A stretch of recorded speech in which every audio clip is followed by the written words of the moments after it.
স্ত্রী সালাত আদায় করে কিন্তু স্বামী করে না, তাহলে স্ত্রী সালাত হবে কিনা? আবার স্বামী সালাত আদায় করে কিন্তু স্ত্রী করে না, তাহলে স্বামী সালাত আদায় হবে কিনা? সুন্দর একটা প্রশ্ন করেছেন। যেহেতু আমি আজকে আলোচনায় বলেছি আমাদের দুইটা মৌলিক নীতিমালা থাকবে, কু আনফুসাকুম ওয়া আহলিকুম নারা, নিজে বাঁচতে হবে জাহান্নাম থেকে, অপরকেও বাঁচাতে হবে।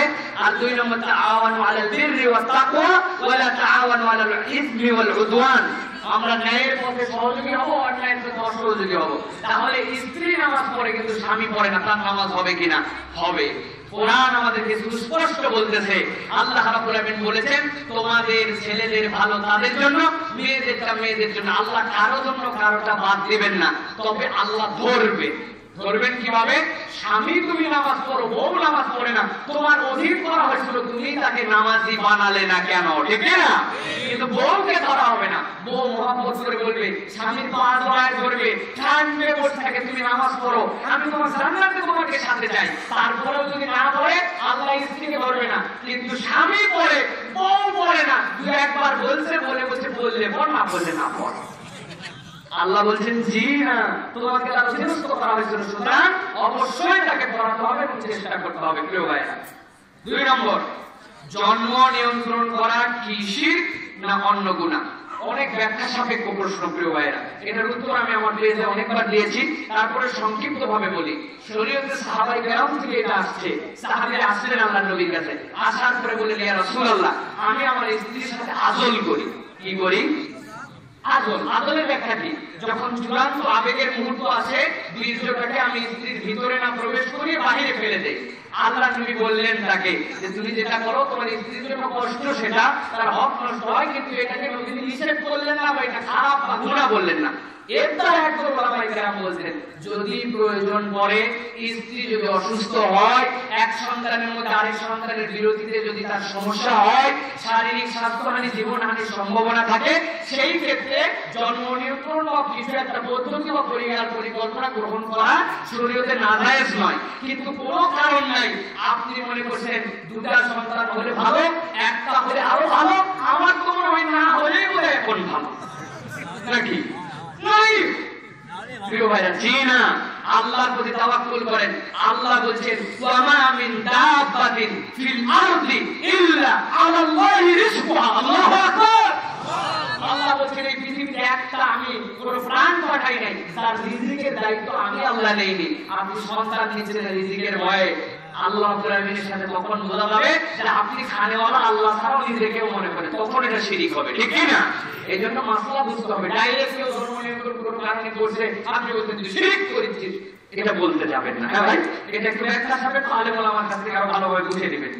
মেয়েদের চাকরি করা জায়েজ কিনা, এটাও সুন্দর একটা প্রশ্ন। জি ভাই, মেয়েদের চাকরি করা জায়েজ। 2টা সুরত আছে।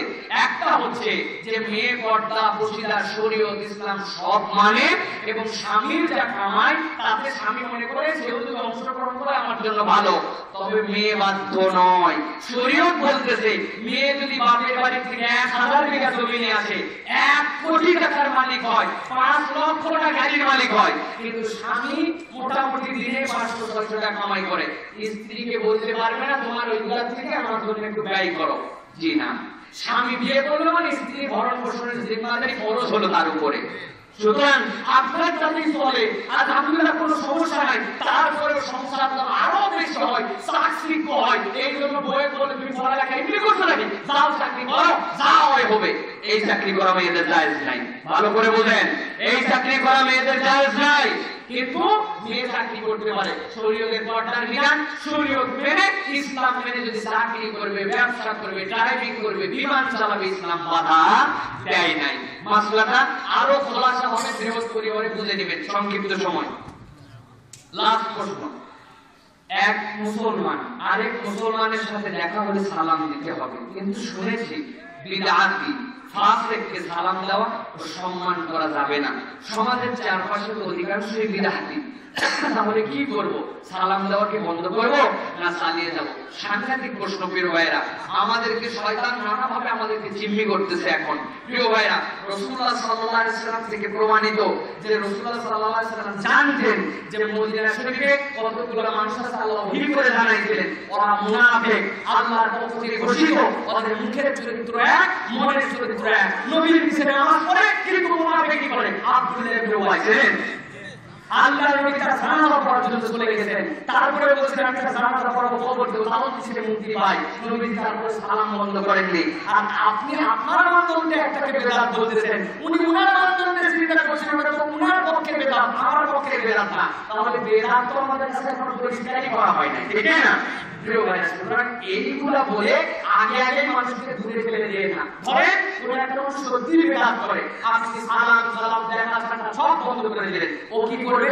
আপনার থেকে আরো সরে যাবে, ওই কাজে আরো লিপ্ত হবে। হ্যাঁ, বেদাতকে আপনি সাবধান করছেন, বলছেন, তাকে বলছেন এই কাজ বেদাত, সে তারপরে আল্লাহ রাসূল কিছু বলে না, সে বলে আমার হুজুর আমার যা বলে ঠিক যা হবে হোক না, তখন তার সাথে আপনার সম্পর্ক নাই। কিন্তু এর আগ পর্যন্ত যদি বোঝে না সে বেদাত করতেছে, ভুল করতেছে, আপনি তাকে আরো বেশি বেশি সালাম দিবেন, কলিজা করতে দিবেন, আপন করে বুঝাবেন যে তোমাকে আমি জান্নাতে যেতে চাই, ঠিক না? তবেই না সমাজের পরিবর্তন হবে। এখন আপনি আগে থেকে বেদাতি, ওই সুন্নতের খেলাফি, ওই অমুক মাযহাবি, অমুক মাযহাবি, অমুক দাওয়াতি, অমুক কবলিকে আপনি আলাদা করে করে আপনি নিজে সলিড একবারে মনে করেছেন কন্ট্রাক্টরি নিজের আপনি হবে না। এটা দায়ী কালচার হবে না। দায়ী সবাইকে কাছে আনবে, বুঝাবে, যখন বুঝবে না এটা স্পষ্ট হয়ে যাবে, তখন আর বেদাতির সাথে মুসলমানের সম্পর্ক নাই, ঠিক না? প্রিয় ভাইরা, যে ঘরে কোনো প্রাণীর ছবি থাকে সে ঘরে রহমতের ফেরেশতা প্রবেশ করে না। কিন্তু টাকাতে ছবি, আইডি কার্ড, পেপার, পত্রিকাতে ছবি, বইয়ের ভিতর উপরে ছবি, কোন কৌটা বা স্নো পাউডারের গায়ে ছবি, কোন কাপড়ের ছবি, তাহলে সে ঘরে সালাত আদায় করা যাবে কিনা? কোরআন হাদিসের দলিল দিয়ে বুঝাবেন। সুন্দর একটা প্রশ্ন করছেন প্রিয় ভাইয়েরা। দেখেন এখানে প্রশ্নটা অনেক দীর্ঘ সাপেক্ষে। প্রথমে বুঝতে হবে আল্লাহ রাব্বুল আলামিন বলেছেন আপনারা আমার জন্য, হে মুমিন মুসলমানেরা, তোমাদের জন্য হারাম করা হলো অশ্লীলতাকে, মা যাহারা মিনহা ওয়া মা বাতানা, প্রকাশ্য অপ্রকাশ্য। আল্লাহ রাব্বুল আলামিন আরো বলেছেন ইন্নাল্লাযীনা ইউহিব্বুনা আন তাশিয়াল ফাহিশাতু ফিল্লাযীনা আমানু লাহুম আযাবুন আলীমুন ফিদ দুনিয়া ওয়াল আখিরাহ। যারা মুমিন মুমিনাদের ভিতরে অশ্লীলতা ছড়াতে চায় তাদের জন্য দুনিয়া আখিরাতে তাজাল্লি, দুনিয়া আখিরাতে তাদের জন্য শাস্তি রয়েছে। আমি জিজ্ঞাসা করতে চাই, এক বাক্যে উত্তর দিবেন, গরমকালে মেয়েদের ঘামাচি হয় না ছেলেদেরও ঘামাচি হয়? কথা বলেন না ভাই। শীতকালে ছেলেদের পা ফাটে, মেয়েদের শুধু পা ফাটে না ছেলেদেরও পা ফাটে? শীতকালে ছেলেরা বেশি বাইরে থাকে না মেয়েরা বেশি বাইরে থাকে? তাহলে প্রশ্ন হলো, যেই ছেলেদের পা ফাটে, যেই ছেলেদের গায়ে ঘামাচি উঠে, যেই ছেলেরা পরিশ্রম বেশি করে, তাহলে ওই পাউডারের গায়ে, স্নোর গায়ে, কৌটার গায়ে, বিভিন্ন কসমেটিক্সের গায়ে খালি মেয়েদের ছবি কেন দেওয়া হয়? দেখে না? বুঝতে হবে এর মধ্যে গভীর ষড়যন্ত্র আছে। ও মেয়ে, তোমার জন্য যে ছবি দিচ্ছে তুমি এটাকে বিজ্ঞাপন বানাচ্ছ, এর দ্বারা বোঝা যায় মেয়ে তোমাকে পণ্য বানানো হচ্ছে। পণ্য কিনো না কিনো ওই মহিলার ছবিটা দেখো, মহিলা মনে করছে আমি বিরাট উপরে উঠে গেলাম। এইভাবে আমাদের ঘরে ঘরে এই ছবি ঢুকেছে। রাসূল সাল্লাল্লাহু আলাইহি ওয়াসাল্লাম থেকে সহিহ হাদিসের মধ্যে আছে, ঘরে প্রাণীর ছবি থাকলে তোমার জন্য বরকত হবে না, ঈমানদারের চরিত্র হবে। তারপরে এরকম সুন্নাহ থাকলে, পাউডার থাকলে ওইটা ট্যাক্স ছিঁড়ে ফেলে দিবে। এই সুন্নাহ যেগুলাতে এরকম ছবি মহিলাদের দেয়, ওগুলা কিনবে না, নিজের ঘরে কোনো ছবি রাখবে না, এটা ঈমানদারের দায়িত্ব হবে। রহমতের ফেরেশতা ঢুকবে না। রাসূল বলেছেন এটাই বাস্তব কথা। আপনি হয়তো বাস্তব দৃষ্টিতে দেখতে পাবেন না, কিন্তু সত্যি সত্যি আমাদের পরিবারের থেকে রহমত উঠে গেছে কিনা বলেন? উঠে গেছে কিনা? রহমত নাই, কিন্তু হুকুম একটা ভিন্ন হবে। টাকার মধ্যে যেটা আছে এটা আমি বাধ্য, আমার পকেটের মধ্যে যেটা আছে আমি কি করব? এটা হচ্ছে গভর্নমেন্টের রুল। ওই রুল অনুযায়ী তারা এই ছবি দিচ্ছে। আমি এটা ইচ্ছা করে আমি নিজে ছবি আই করে নাই, ছবি আমি নিজে বানাই নাই। কিন্তু আপনি যদি মনে করেন যে তো আছে, তাহলে 1000 টাকার নোট একটা সামনে খুলে আমি নামাজ পড়বো না। 1000 টাকার নোটটা ভাঁজ করে পকেটে রাখার তৌফিক আল্লাহ তোমাকে দিয়েছে, সুতরাং সেটা তুমি সামলায় রাখবে। কিন্তু উল্টা হয়েছে আমাদের শোকেস গুলা হয়েছে মূর্তির মিউজিয়াম, আর ছিল খাবার এখন মুসলমানের ঘরের ড্রয়িং রুমে।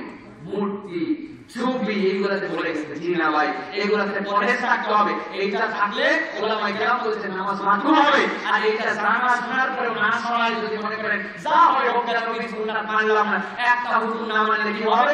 আপনার ঈমান চলে যাওয়ার সম্ভাবনা তৈরি হতে পারে, ঠিক না? এইজন্য এখান থেকে আমাদেরকে বেঁচে থাকতে হবে প্রিয় ভাইরা। কোন পীরের ছবি হুজুর ঘরে, পীর তো দূরের কথা, কিসের কি পীরের ছবি, নিজের বাপ মায়ের ছবি বলতে আপনি টাঙ্গাতে পারছেন না, পীর তো মেলা দূরে আছে। এক শ্রেণী আমি দেখছি পীরের ছবিটা আবার উপর দিয়ে কাপড় দিয়ে দিচ্ছে, সকালবেলা একটু দেখে দোকান খুলে আবার সন্ধ্যার সময় দেখে যায়। আছে না, আছে না?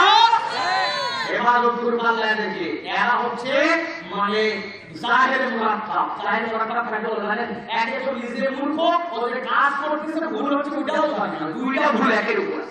আল্লাহ হেফাজত করবে দেখেন আমাদের। ওযু সহ গোসল করলে সালাতের জন্য আবার ওযু করতে হবে। ছেলে মেয়েদের কি একই মাসলা না? জি ভাই, সুন্দর প্রশ্ন। ওযু হচ্ছে আমাদের জন্য তাহারাতের একটা মাধ্যম, গোসল হচ্ছে তাহারাতের সবচেয়ে বড় মাধ্যম। গোসলের সুন্নাত কি?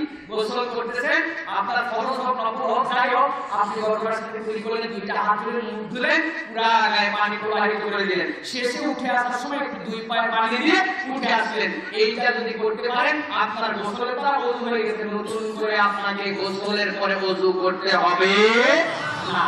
আমাদের দেশে ভুল আছে, কই আমি গোসল করে আসছি এখন ওযু করি নি, আবার ওযু করতে লাগছে। তার মানে ইসলামটা জানে না। ছেলে মেয়ে উভয় একই বিধান প্রিয় ভাইরা, কিন্তু গোসলটা সুন্নাত মতো আদায় করবে। আমাদের তো গোসল কি, গেলাম লেট্রিনটা নাক ধরে ডুবকি দিলাম, উঠে চলে আসলাম, গোসল হয়ে গেল।